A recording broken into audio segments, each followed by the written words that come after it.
Assalamualaikum warahmatullahi wabarakatuh. Selamat pagi. Bagaimana kabar kalian hari ini? Semoga kalian senantiasa diberi kesehatan oleh Allah Subhanahu wa taala. Nah, sebelum itu kalian mengisi daftar hadir terlebih dahulu yang Ibu kirimkan di GCR berupa link. Nah, silahkan kalian mengisi. Nah, kemudian sebelum kita melakukan pembelajaran hari ini, alangkah baiknya kita berdoa bersama-sama. Berdoa dimulai. Perkenalkan, nama Ibu Rizky Amilatul Azizah dengan NIM 18081041151 Tadris IPS YIN Syah Nurjati Cirebon. Hari ini kita akan mempelajari materi IPS SMP kelas 9 dengan tema ketergantungan antar ruang dan pengaruhnya terhadap kesejahteraan masyarakat. Subtema perdagangan internasional dan mengembangkan ekonomi kreatif berdasarkan potensi wilayah untuk meningkatkan kesejahteraan masyarakat. Sebelum itu, kita harus mengetahui tujuan pembelajaran hari ini. Yang pertama, peserta didik mampu memahami perdagangan internasional. Yang kedua, peserta didik mampu mengetahui faktor yang mendorong terjadinya perdagangan internasional. Yang ketiga, peserta didik mampu menganalisa manfaat dan hambatan perdagangan internasional. Yang keempat, peserta didik mampu memahami konsep ekonomi kreatif. Yang kelima, peserta didik mampu menganalisis upaya meningkatkan ekonomi kreatif. Selanjutnya, apa itu perdagangan internasional? Perdagangan tidak hanya dilakukan dalam suatu negara, tetapi ada juga yang dilakukan antar negara. Tidak ada negara yang dapat menghasilkan kebutuhannya sendiri. Nah, perdagangan terdiri dari pasar, transaksi jual beli, barang dan jasa yang dapat diperdagangkan. Terus ada penjual dan pembeli. Selanjutnya, perdagangan internasional adalah proses pertukaran barang dan jasa antara dua negara atau lebih melalui ekspor dan impor dengan tujuan mendapatkan keuntungan atau laba. Di sini ada contohnya, misalnya Amerika sebagai negara superpower tidak mampu memenuhi kebutuhan negara sendiri karena ada barang-barang tertentu yang tidak mereka hasilkan. Amerika tidak dapat memproduksi minyak sehingga mereka membeli minyak dari Timur Tengah, dan sebaliknya negara Timur membutuhkan barang dari negara lain. Tidak ada negara yang dapat memenuhi kebutuhan negaranya sendiri. Selanjutnya ada perbedaan perdagangan dalam negeri dan perdagangan internasional. Nah, perdagangan dalam negeri yang pertama, kegiatan dilakukan dalam wilayah suatu negara. Yang kedua, pembeli dan penjual cenderung bertemu atau interaksi langsung. Yang ketiga, mata uang yang digunakan sama. Yang keempat, tidak dikenai bea masuk, hanya retribusi. Yang kelima, biaya angkut lebih murah. Yang keenam, kualitas barang bervariasi. Yang ketujuh, peraturan perundang-undangan sama atau hukumnya nasional. Selanjutnya, perdagangan internasional. Yang pertama, kegiatan dilakukan dalam wilayah antar negara. Yang kedua, pembeli dan penjual tidak berinteraksi langsung. Yang ketiga, mata uang yang digunakan berbeda sehingga menggunakan devisa. Yang keempat, dikenai pajak atau bea masuk. Yang kelima, biaya angkut lebih mahal. Yang keenam, kualitas barang harus mengikuti standar internasional. Yang ketujuh, peraturan perundang-undangannya berbeda atau memakai hukum internasional. Nah, di sini ada faktor yang mendorong terjadinya perdagangan internasional. Nah, poin A, perbedaan sumber daya alam yang dimiliki oleh setiap negara. Nah, sumber daya alam yang dimiliki oleh masing-masing negara tidak sama dan mengakibatkan perbedaan hasil produksi dari negara tersebut. Selanjutnya ada poin B, perbedaan tingkat kualitas sumber daya manusia. Suatu negara yang mempunyai sumber daya manusia yang dilihat terutama dari segi kualitas, maka akan menghasilkan barang dan jasa dengan mutu yang kualitas yang lebih baik. Nah, contoh dari poin A yaitu misalnya Arab Saudi tidak mampu menghasilkan sayur mayur, maka mereka mengimpor dari negara di kawasan Asia yang dapat menghasilkan sayur mayur. Seperti itu. Nah, sekarang poin C, perbedaan ilmu pengetahuan dan teknologi. Negara yang menguasai ilmu pengetahuan dan teknologi akan mampu memproduksi barang dan jasa yang lebih banyak, bermutu, dan efisien dibandingkan dengan negara yang tidak menguasainya. Terus poin D, perbedaan budaya suatu bangsa. Nah, perbedaan budaya suatu bangsa akan sangat mempengaruhi barang yang dihasilkan. Misalnya, seni ukir dari batu dan batik dari Indonesia. Nah, merupakan daya tarik tersendiri bagi negara lain untuk membeli barang-barang kita. Nah, terus selanjutnya ada poin E. Nah, perbedaan yang mempengaruhi perdagangan internasional. Nah, perbedaan harga barang, perbedaan upah dan biaya produksi serta perbedaan selera. Selanjutnya ada manfaat perdagangan internasional. Yang pertama, setiap negara dapat memenuhi kebutuhan akan barang dan jasa. Yang kedua, setiap negara dapat menciptakan spesialisasi produk, yaitu membuat barang produk yang khusus yang memiliki ciri khas yang tidak dapat dihasilkan oleh negara lain.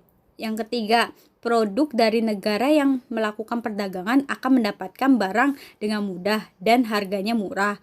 Yang keempat, mendorong kegiatan produksi dapat meningkatkan hubungan persahabatan antar negara. Yang kelima, pendapatan negara meningkat melalui peroleh devisa hasil ekspor. Yang keenam, mendorong kemajuan ilmu pengetahuan dan teknologi karena masing-masing negara ingin meningkatkan kualitas dan kuantitas barang tersebut. Nah, selanjutnya ada hambatan perdagangan internasional. Nah, yang pertama itu harga barang di luar negeri lebih murah dari hasil produk dalam negeri atau bea masuk yang tinggi.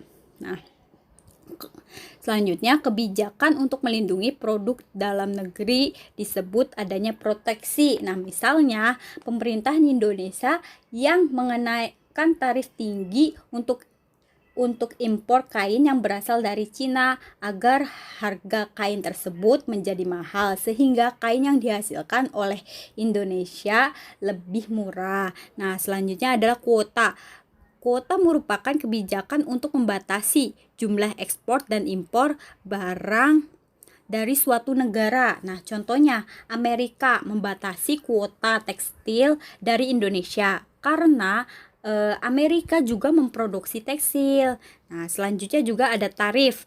Tarif itu kebijakan pajak atas barang impor dan ekspor dengan tujuan dapat meningkatkan devisa negara dan juga melindungi produk dalam negeri. Nah, yang selanjutnya ada politik dumping, adalah kebijakan menjual barang di luar negeri lebih murah daripada di dalam negeri bertujuan untuk meningkatkan devisa negara. Selanjutnya ekonomi kreatif. Nah, kita perlu memahami apa itu kreativitas. Kreativitas adalah kemampuan seseorang untuk melahirkan sesuatu yang baru, baik itu berupa gagasan maupun karya nyata yang relatif berbeda dengan yang ada sebelumnya. Nah, kita memahami ekonomi kreatif merupakan pengembangan konsep yang berlandaskan sumber aset kreatif yang diharapkan mampu meningkatkan pertumbuhan potensi ekonomi. Nah, ada juga seorang wirausaha mempunyai kemampuan melihat dan menangkap peluang bisnis dan mengumpulkan sumber daya yang dibutuhkan guna mengambilkan keuntungan dan mengambil tindakan yang tepat serta memastikan keberhasilan. Nah, peranan wirausaha untuk mampu membuka lapangan pekerjaan baru. Nah, terus ada juga pengembangan ekonomi kreatif berdasarkan perundang-undangan. Nah, Undang-Undang Nomor 24 Tahun 2019 tentang ekonomi kreatif bertujuan untuk mengoptimalkan kreativitas sumber daya manusia yang berbasis warisan budaya, ilmu pengetahuan dan atau teknologi.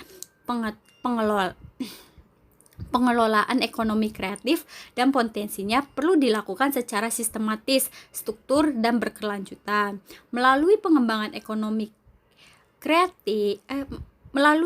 ekosistem ekonomi kreatif yang memberikan nilai tambah pada produk ekonomi kreatif yang berdaya saing tinggi, mudah diakses dan terlindungi secara hukum. Sebagaimana Pasal 33 Ayat 4 Undang-Undang Dasar Negara Republik Indonesia tahun 1945 mengamanatkan bahwa perekonomian nasional diselenggarakan berdasar atas demokrasi ekonomi dengan prinsip kebersamaan, efisiensi, berkeadilan, berkelanjutan, berwawasan lingkungan, kemandirian, serta dengan menjaga keseimbangan, kemajuan, dan kesatuan ekonomi nasional. Nah, di sini juga ada beberapa lingkup industri kreatif.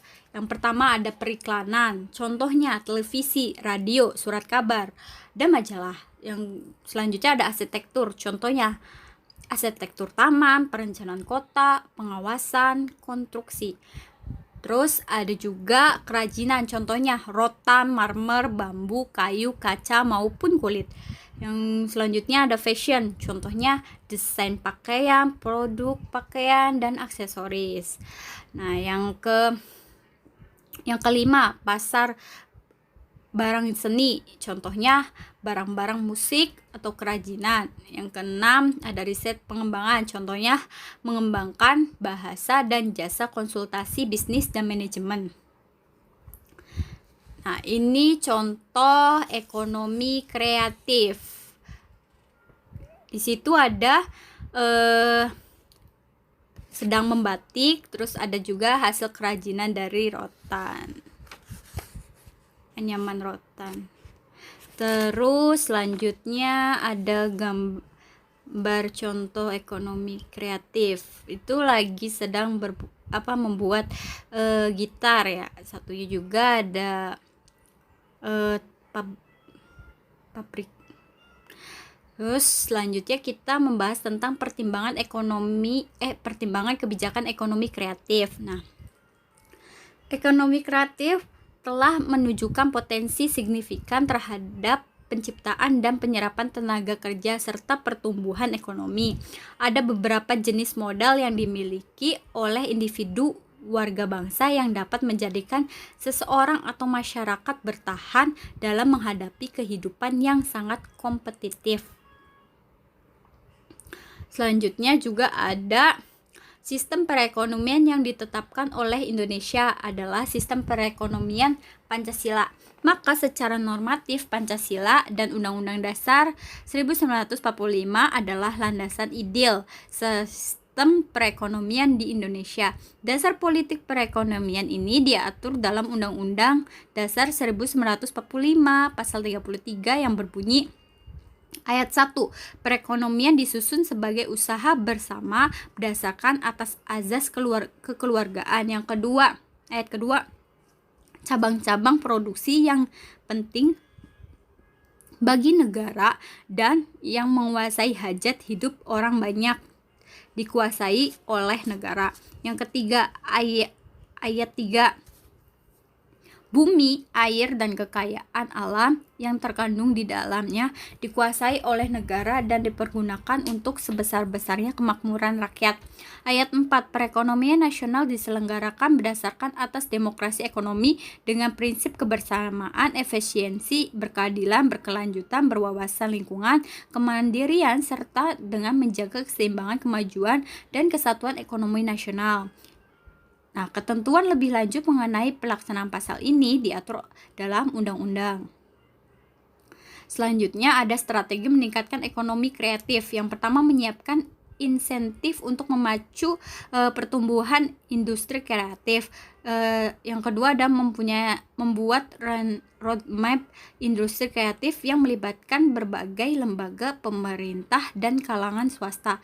Yang ketiga, membuat program komprehensif untuk menggerakkan industri melalui pendidikan, pengembangan sumber daya manusia, dan pengembangan pasar serta mutu.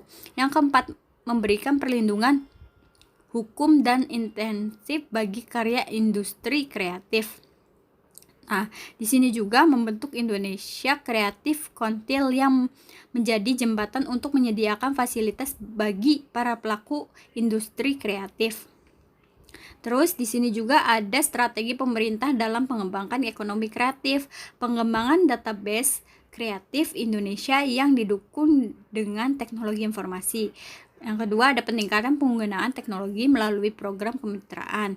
Yang ketiga, pekan produk kreatif Indonesia. Yang keempat ada penciptaan identitas lokal, daerah tingkat 1 dan 2 serta identitas nasional. Terus juga ada festival ekonomi kreatif, wahana kreatif, dan peningkatan jangkauan dan efektivitas pemasaran dan riset ekonomi dan ekonomi kreatif dan fasilitas pemberian insentif yang mendukung inovasi. Nah, fasilitas kegiatan yang mendorong lahirnya insan kreatif dan entrepreneur kreatif baru. Terima kasih pemaparan dari Ibu. Mohon maaf. Wassalamualaikum warahmatullahi wabarakatuh.